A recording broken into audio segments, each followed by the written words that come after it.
Hello, hi and welcome. Today I'm going to be showing you how to fast cut scraps using Stripology Ruler. So what you need is some fabric scraps, and I'm using washi tape to mark a guidelines. So what you need here, I have here Stripology Ruler, which I'm going to show you how I use them to cut scraps. So they have lots of different slots for cutting strips. Now I have here all my fabric scraps all folded and pressed. They are folded along the short edge so that I get along the strips in the end. Now I'm going to use a washi tape to give a little mark on my mats so that I want to minimize fabric waste. I'm going to put them 5 inches apart because I'm going to be cutting fabric strips that is 2.5 inch in width.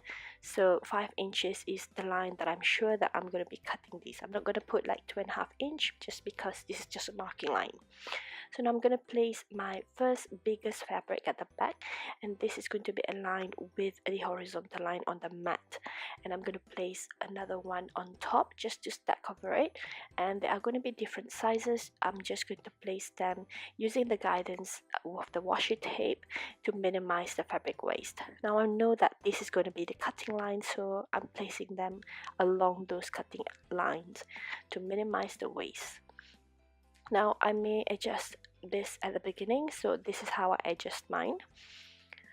And then I'm going to place more on top, just as much as you think that it will go through. So far my experience that it will cut about 4 layers of fabrics that is folded. So that means 8 layers of fabrics, single layered fabric.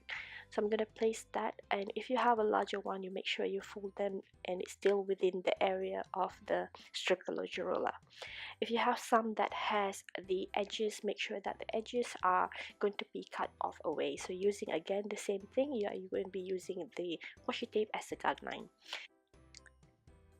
Now I am going to place my Stripology Ruler on top of the fabrics, making sure that it is aligned with the horizontal line on top of the mat, and all the fabrics lies within the cutting area.